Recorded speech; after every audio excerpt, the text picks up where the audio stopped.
Good evening, students. In today's class, we'll be seeing a basic yet essential topic, which is Preamble of Indian Constitution.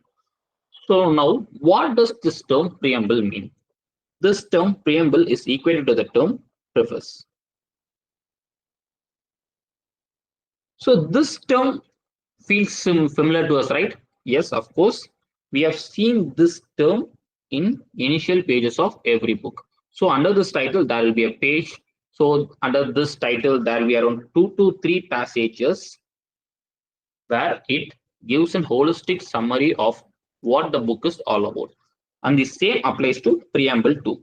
So preamble gives the objective and fundamental principles and a holistic summary of what the whole document is about. So the next question is preamble only for Constitution of India or it is also possible for other acts? So for this, we have taken two examples. The first example is the Jammu and Kashmir Reorganization Act of 2019, and the next is the Maternity Benefit Act 1961. Here, the first two lines, that is an act to provide for reorganization of the existing state of Jammu and Kashmir and for matters connected therewith or incidental thereto. So this is considered to be the objective or a holistic summary of what this act is all about, and the same applies here too. So this mere two lines gives the objective of what this whole act of 1961 is. So from this we can conclude that preamble is not only for Constitution of India, it's also for other acts too. Okay. So we have seen what the term preamble is, and preamble is not only for Constitution of India, it's also for other acts too. Okay, next. So as you have seen, preamble is considered to be introduction or preface to the Constitution. It contains a summary essence of the Constitution. Okay.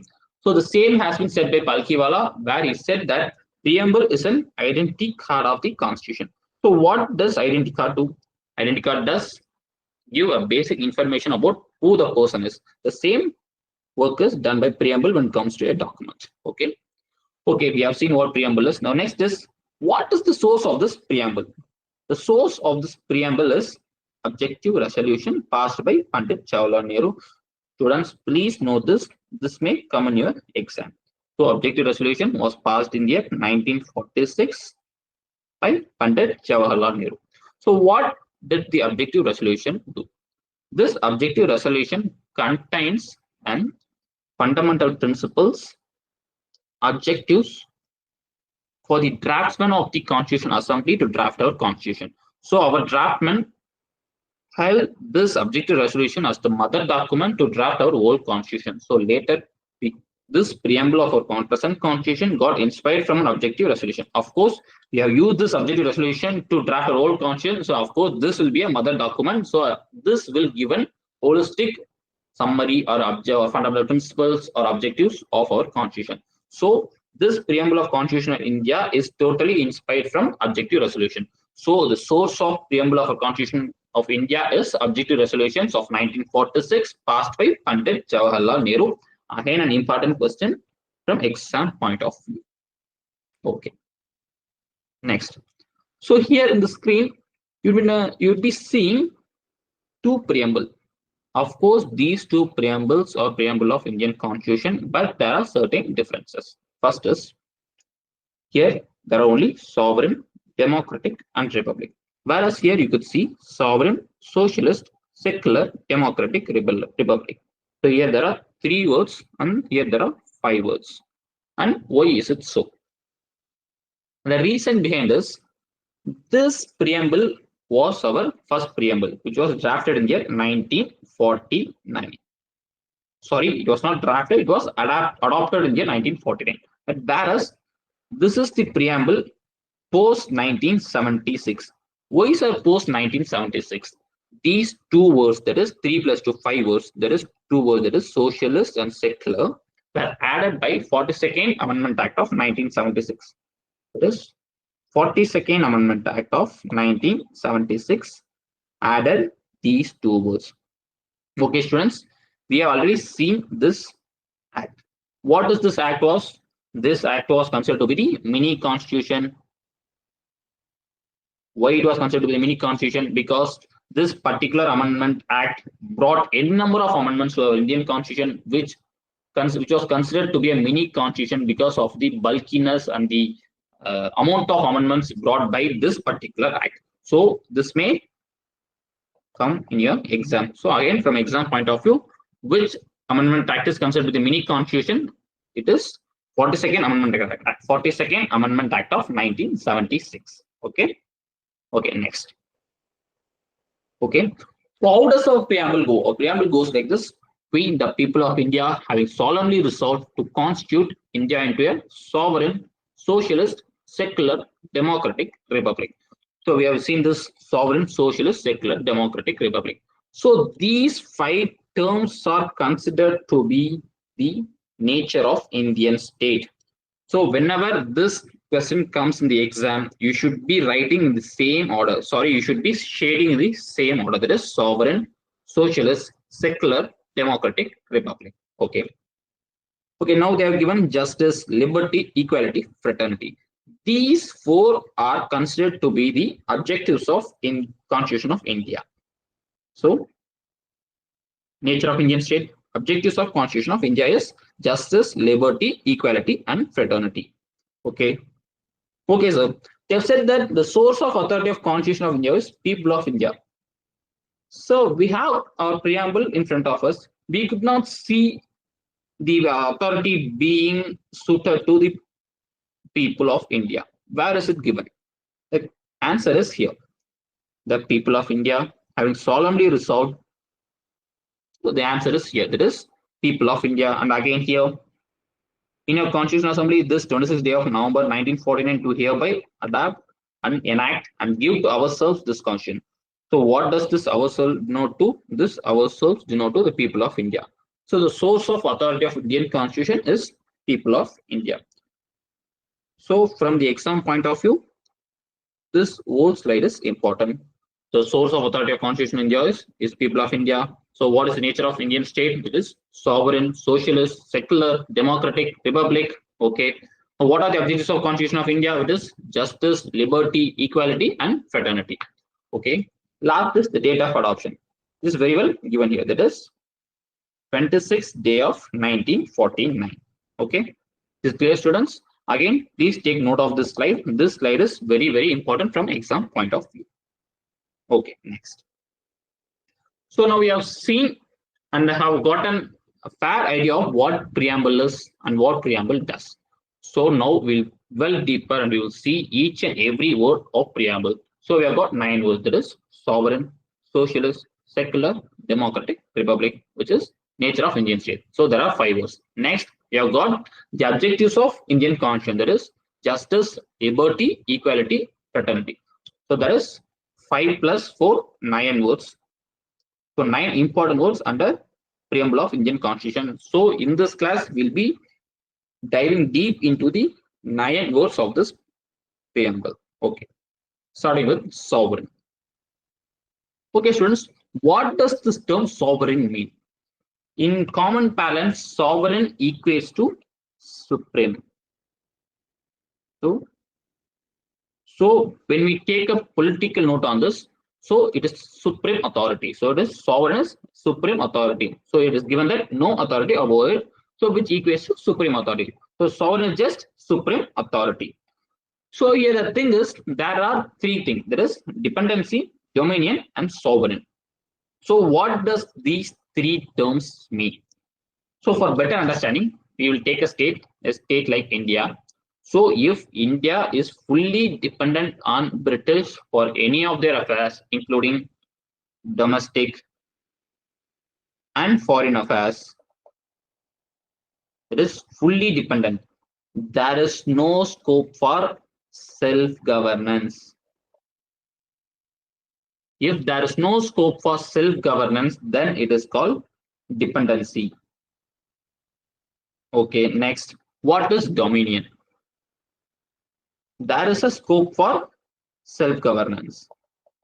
There is and there will be a scope for self-governance. But the ultimate authority lies with the British. So here, when it comes to dominion, India will be in a position to decide upon the domestic affairs. But when it comes to foreign affairs, those foreign affairs will be solely decided by the British. So dependency gives no right to the Indian representatives, but whereas dominion gives the right of self-governance to the Indians, but whereas the ultimate authority lies with the British. So, but when it comes to sovereign, as we said, sovereign is supreme. So here, if India is a sovereign country, then the supreme authority they are the Indian representatives. Then Indian representatives have their votes over both their domestic and foreign affairs. So when it comes to the degree of severity, dependency, dominion, and sovereign. So when it comes to dependency, wholly dependent on British. When it comes to dominion, we will have self-governance, but the ultimate authority will be with British. But when it comes to sovereign, India will have the whole authority, and India is considered to be the independent state, and India will have all words over their domestic and foreign affairs. So now the state of India is sovereign. India is a sovereign state. So as I said earlier, India can either acquire a foreign territory or either cede a part of its territory in favor of a foreign state. So where this has been given? So this has been given in Article 1 of Indian Constitution, Article 1(3)(c) of Indian Constitution. Article 1(3)(c) of Indian Constitution give the power to the Indian state to either acquire a foreign territory and here cede a part of its territory in favor of foreign state. So this has not been per se mentioned in Indian Constitution, but this has been taken from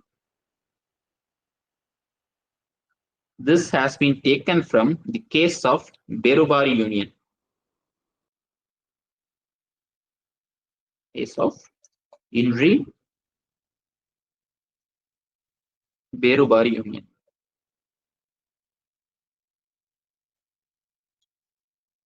So you don't need to remember this, it's just for your reference. So India, so our ultimate goal is to know India is a sovereign state. India is a sovereign state. India is never a dependency. India was never a dominion. But currently, India is not a dependency nor a dominion. But till 1947, India was fully dependent on British. And from 1947 to Jan 26, 1950, that is still our Republic Day, India was a dominion. Post 1950, India was a sovereign state. Okay, here we see August 15, 1950, it is a dominion. Till the Independence Act of 1947, India was a dependency of the British Empire. So first India was dependence, and it was dominion, and now it is a sovereign state, that is fully independent state. Okay, then, but here they have given the term Commonwealth. So what does this term Commonwealth mean? So August 1947 to January 1950, dominion in the British Commonwealth of Nations. So what does this term Commonwealth mean? So Commonwealth is nothing but it is a voluntary, currently it is a voluntary group of members where the members come voluntarily and be part of that organization. And these Commonwealth of Nations is mostly comprising those nations which are ruled by the British. At present, India declared the continuation of its full membership of the Commonwealth of Nations. India is part of Commonwealth of Nations, but this doesn't affect our sovereignty because India has voluntarily entered in this grouping of Commonwealth of Nations, so it doesn't affect our sovereignty. Still, India is a sovereign nation, but it is also part of Commonwealth of Nations. Okay, so first India was dependent on British. Next India got dominion status.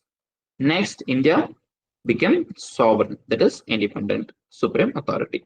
But still India is part of Commonwealth of Nations, which doesn't affect our sovereign authority. So from this, we have got a holistic understanding of what sovereign means. Okay, now moving on to the next term. What was the next term? Sovereign socialist. Okay, socialist.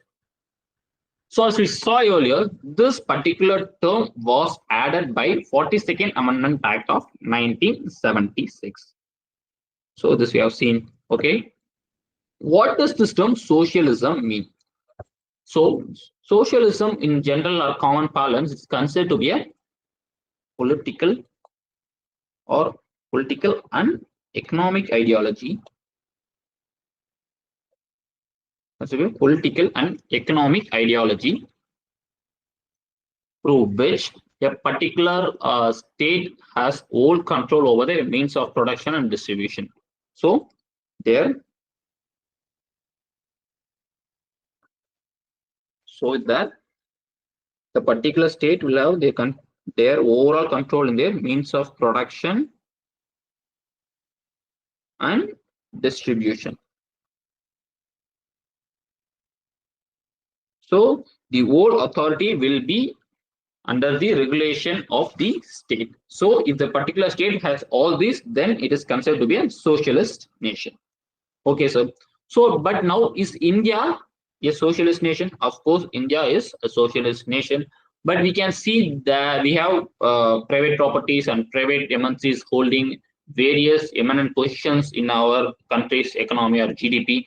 But how do we say India is a socialist nation? From your definition, it is the state should have overall control over the distribution and means of production. But here in India, we have also private partners. So now under socialism, there are two, which is communistic socialism and another is democratic socialism. Okay. Under communistic socialism, communistic social is the most and the farthest form of socialism. So under this, it involves nationalization and abolition of private property. So as I said earlier, communistic socialism is the foremost point of socialism, where there will not be any private property or private MNCs or private partners playing the role in the GDP of the Indian country. But when it comes to democratic socialism is based on the principle of mixed economy. So you guys have often come across this term public-private partnership. So public-private partnership is an essential component of mixed economy. So India follows democratic socialism, not communistic socialism. So we have seen India is a sovereign country and India is a socialist country. But under socialism, there are two. There is democratic socialism and communistic socialism. India doesn't follow communistic socialism. India follows democratic socialism, as we have taken a mixed economy to improve our overall economy of the Indian state. Okay, next. We have seen two. There is sovereign and socialist. Next is secular. So what does this term secular mean? This term secular means being neutral to any religion.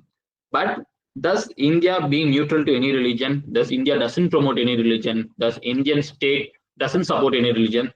The thing is, we Indians follow positive concept of secularism. So what does this term positive concept of secularism mean?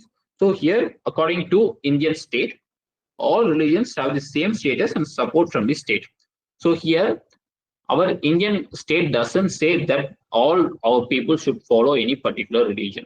It also doesn't say or any discriminate against any religion. It just says that all religion are equal, and as a state, it have the same status and support from the state. So all religion will have the same status and support from the state. So this is what secularism means. So we follow positive concept of secularism, not negative concept of secularism. We don't discriminate against any religion. We equally provide equal status and support for each and every religion. So this is the term secularism mean. So it is a positive concept of secularism when it comes to the state of India. So you may wonder why I come with the term state rather than country. So in a socialist point of view or a political theorist point of view, India is considered to be a state. So state is it's not, we use country as a common parlance, but when it comes to political theorists, so each and every country is considered to be a state. So I use the term state for India. Okay. Don't confuse with that. India is, of course, India is a country, but in a political theorist point of view, India is a state. Okay. Okay, now we see sovereign, socialist, secular. Now we go to democratic. Okay. So what does democracy mean? So we have seen in our earlier classes, democracy is rule of people. Okay, what does this rule of people mean? So here, rule of people. So does it mean that people rule the country? No, people will take part in taking decisions of country. So is it possible for the people of India, which is of around, we in Tamil Nadu we hold a population of 7 crore, but when it comes to India it is 1 billion. So is it possible for 1 billion people to um, come and vote for a particular act and make that bill into an act? Is it possible? So the obvious answer is no. So in India we follow indirect and representative democracy. So what does this mean? So here in India we elect the people, and these elected people, they're called as representatives. These representatives go to parliament or go to the state legislatures, and they bring up the discuss the bill and bring those act to us. So we don't directly vote the bill to become an act, but rather the people elected by us, those are the representatives, they go to the parliament or the state legislature to vote for the bill and make it as an act. So it is not direct, it is indirect, or it's also considered as representative democracy. So, however, here people exercise the supreme power, because as a citizen of India, we have the power to elect or not elect a particular person from our particular constituency. So the ultimate authority is with the people. So it is considered to be a democratic nation. So as we saw earlier, doctrine of popular sovereignty. What was popular sovereignty? That is supreme power. Popular refers to people. That is, people has the supreme power. Okay. So the simple term of democracy is people have the supreme power. That is doctrine of popular sovereignty. Okay. Now you have seen sovereign, social, secular, democratic. Now we'll be moving on to the next term, that is republic.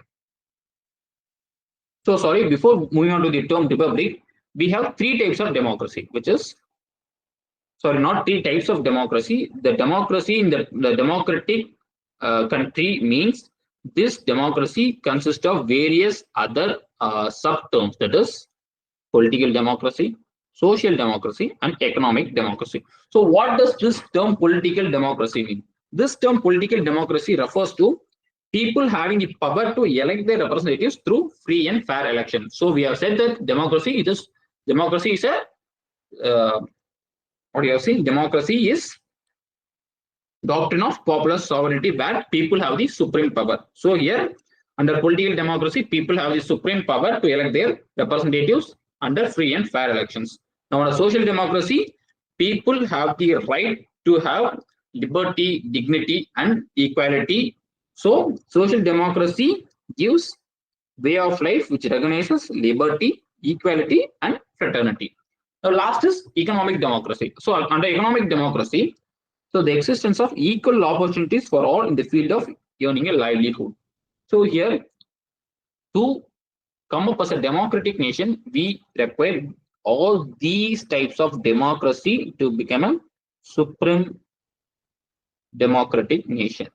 So if any of these three lacks, then that whole lot, that is the whole democratic element, has a lack in an overall perspective. So we should have all these three democracies to have an whole supreme democracy. Okay. Next, republic. So we have seen four terms. The last is republic when it comes to the nature of Indian state. So what does this term republic mean? So we have seen India is a democratic nation. So under democratic polity, we have two things. One is monarchy, the other is republic.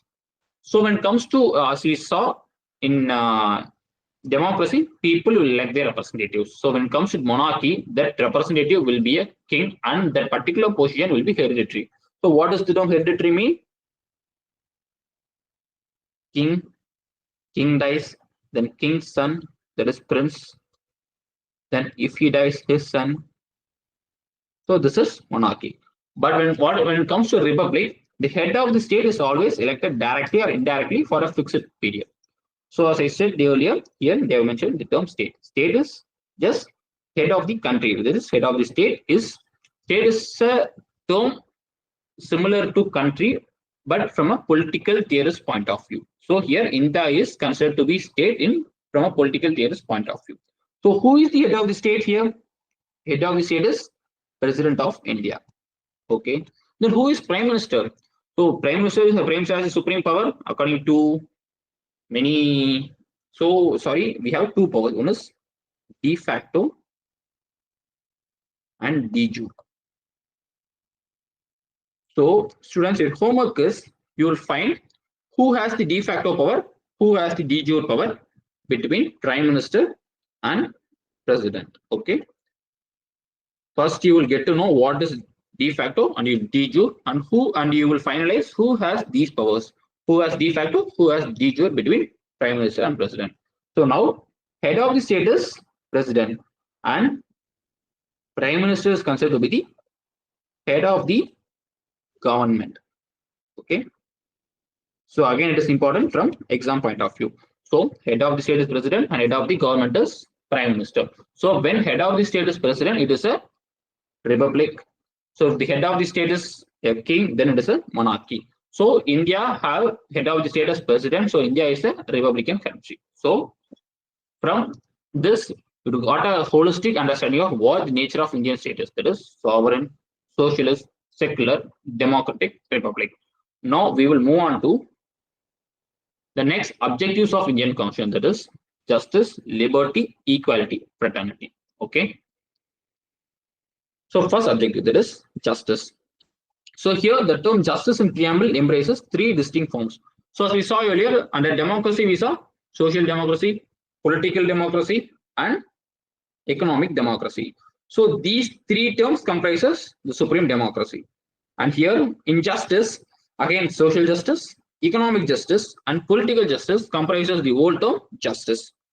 So before coming under this preamble, so these justices are secured through provisions of fundamental rights and DPSPs. So this is a whole large huge concept. So we will see this in detail in our next class. So please don't worry about this. We will see this in detail in our subsequent classes. Okay. So now we'll dwell deeper into what the term justice is. Okay. Okay, what is social justice? Social justice gives meaning equal treatment for all citizens and absence of privileges and improving the conditions of backward classes and women. So making each and every person or every citizen of India, the nation of India, to be socially equal. That is giving equal social opportunities to them. There should not be any discrimination on the basis of creed, caste, any other thing. So they should be socially equal. Okay, that is social justice gives social equality. Okay. Social justice gives social equality. Next is economic justice. So here, non-discrimination between people on the basis of economic factors and elimination of inequalities. So here we could note that they are eliminating the discrimination and eliminating the inequalities in all these stages. Here, first they eliminated social inequalities and social discrimination through social justice. And when it comes to economic justice, they eliminated the economic disparities and the discriminating people based on the economic factors. So they are trained to avoid discrimination or injustices caused by social and economic factors under social justice and economic justice. So what about political justice? So here under political justice, all citizens should have equal political rights, equal access to all political offices, equal voice in the government. So again, they are trying to not discriminate any citizen of India from having their political rights. So it's all about when these social, economic justice and political justice are met, then we will reach the status of equality. That is equality. Okay.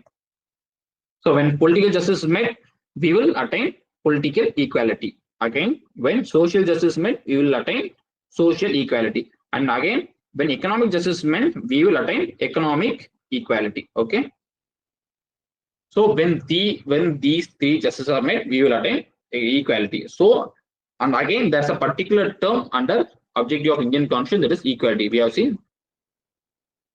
seen justice.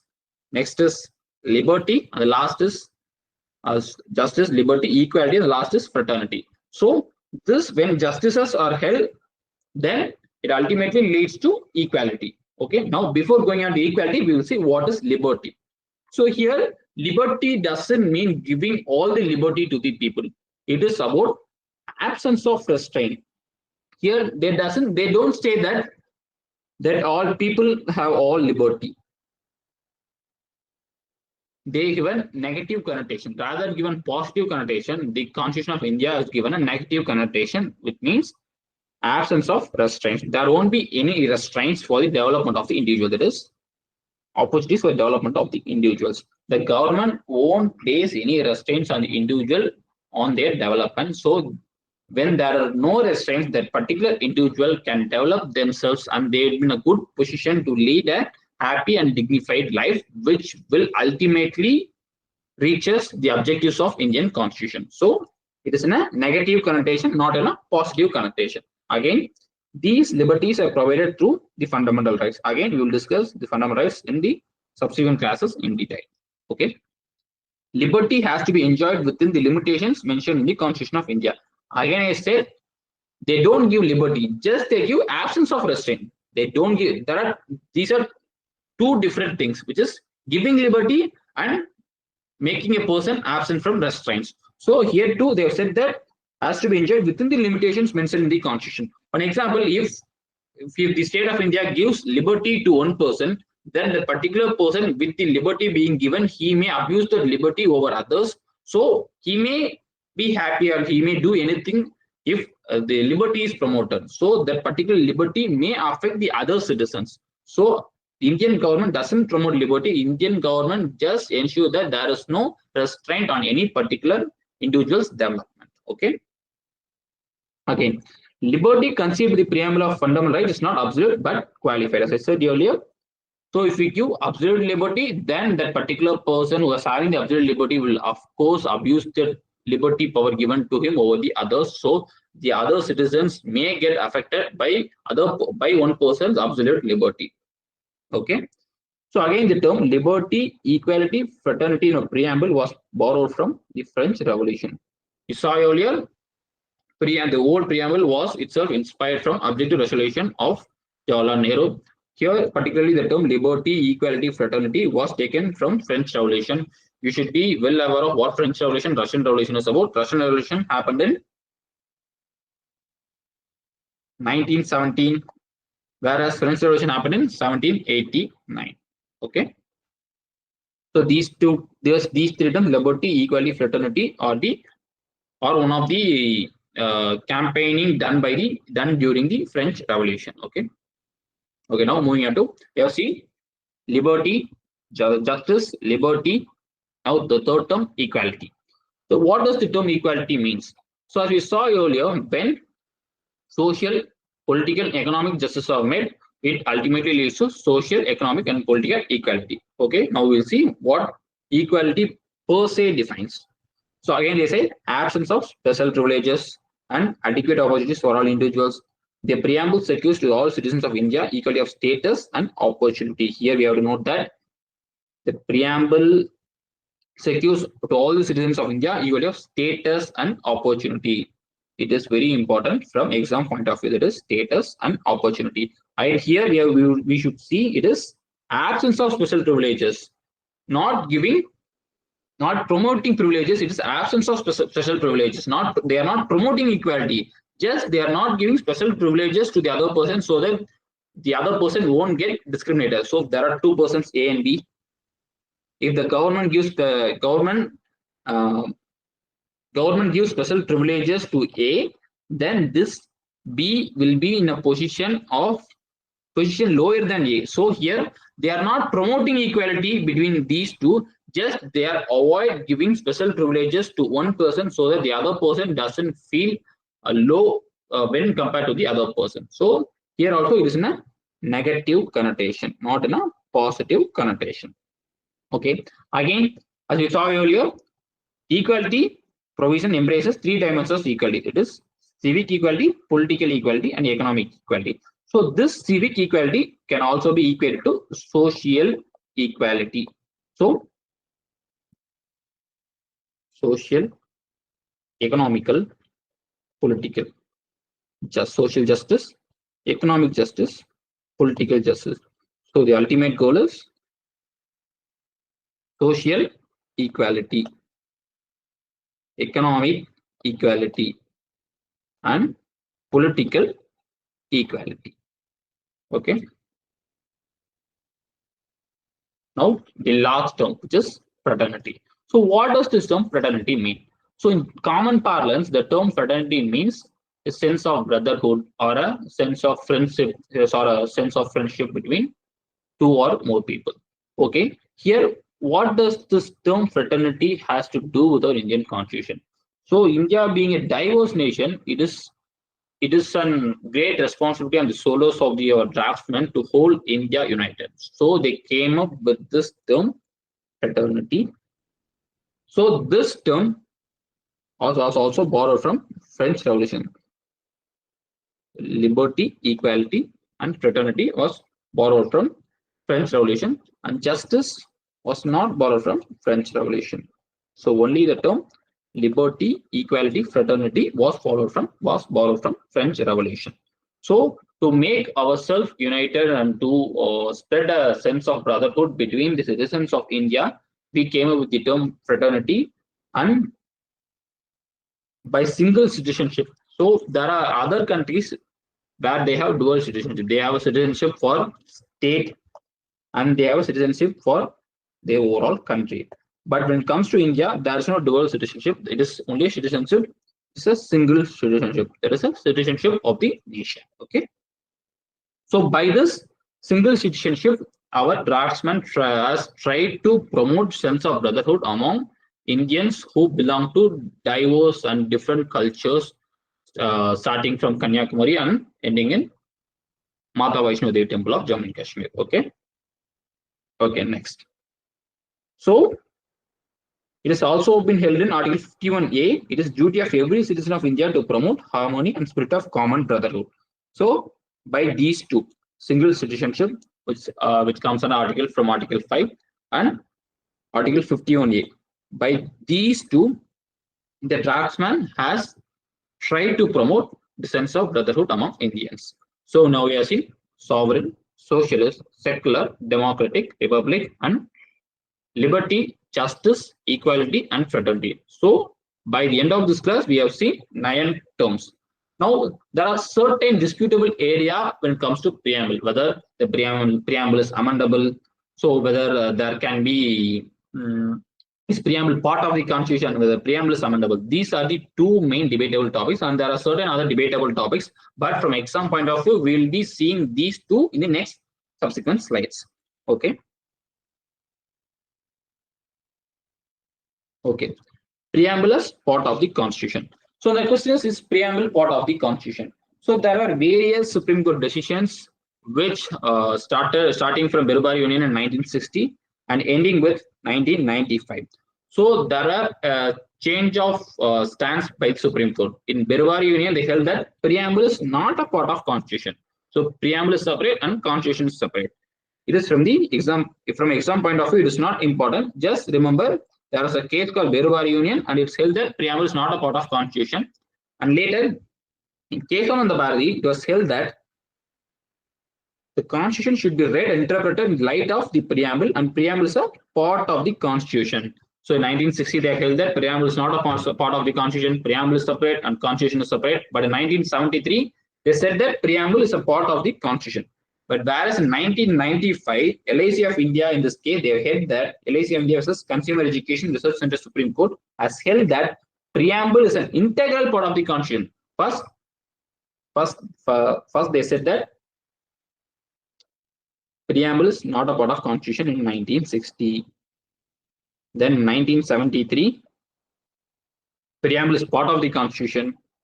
Then later 1995, they said that preamble is an integral part of our constitution.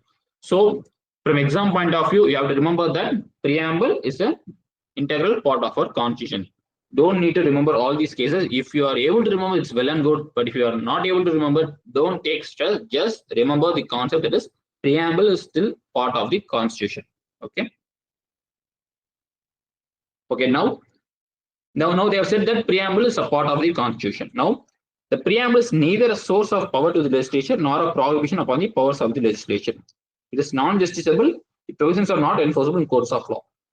Now they have said that preamble is a part of the constitution, but generally constitution is enforceable in court of law. All parts of constitution is enforceable court of law except DPSP and fundamental due. Sorry, only except DPSP. And other parts are enforceable and justiciable in court of law. But when it comes to DPSP, DPSP is non-enforceable and non-justiciable in court of law. And here too, when preamble is read alone, preamble is non-justiciable in court of law. That is not enforceable in court of law. So if there is any particular case which solely deals with preamble, then it is not enforceable in court of law. But if preamble read with the Constitution of India, if there is any violation, then it is justiciable and enforceable in court of law. So preamble plus Constitution of India enforceable in court of law, and only preamble not enforceable, that is not justiciable in court of law. Now preamble is part of our constitution, but preamble solely is not justiciable. Okay, so from an exam point of view, you have to remember preamble is part of Constitution of India and preamble is not justiciable, but preamble read with Constitution of India is justiciable. So only these three things we should remember from exam point of view. Okay, now next. Now we have seen preamble is part of the Constitution. Now coming to the next question, is preamble amendable?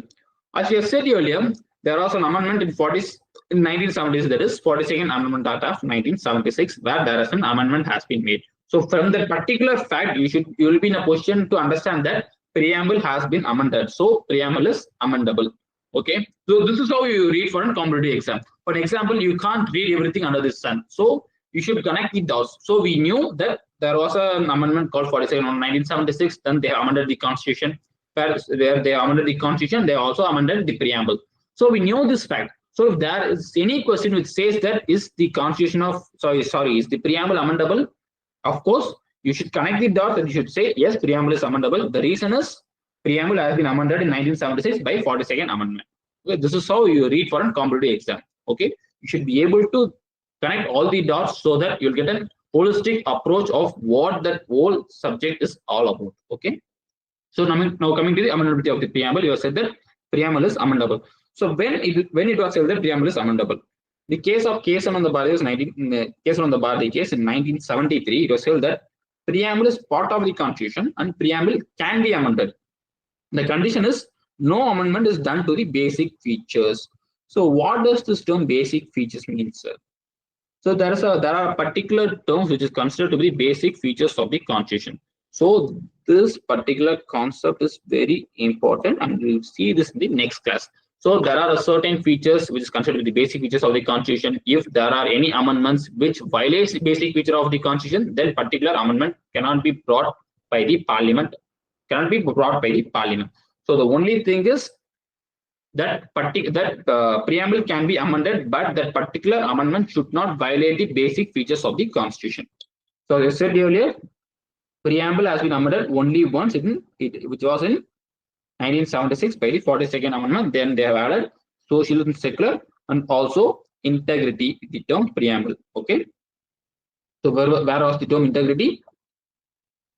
So it was under fraternity, assuring the dignity of the individual and the unity and integrity of the nation. So here you could see assuring dignity of the individual and unity of the nation. You could not see integrity. So here they have added the term integrity. Okay. Okay. So by this, you would have got a holistic understanding of what the term preamble is and what was the source of the term, what was the source of preamble, and what are the 9 major terms in the preamble, that is sovereign, socialist, secular, democratic, republic, justice, liberty, equality, fraternity. Then the last 2 questions, whether the preamble is part of the Constitution and whether the preamble is amendable. So from this class, you should be in a position to answer all questions if asked in the exam. So Again, I say, for an example, each and every student they ask, sir, you have taught us preamble, so it should necessary for us to remember all the concepts of preamble. The thing is, please don't try to remember all the concepts. Just try to have an understanding over the concept.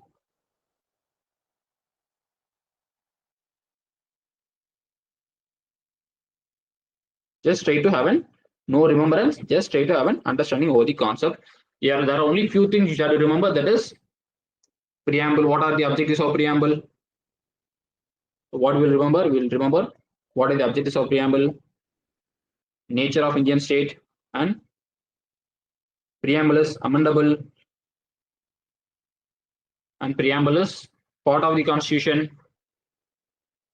So there are only certain important things which you are required to remember, and rather than that, you just have a proper understanding of what the terms in the preamble refers to. So in our exam, you will be having a passage. So once you know, so if there is a passage from preamble, now from this class, you have a holistic understanding of what preamble is. So now once you go through the passage, you will be in a position, in a better position to navigate through the passage with the ease.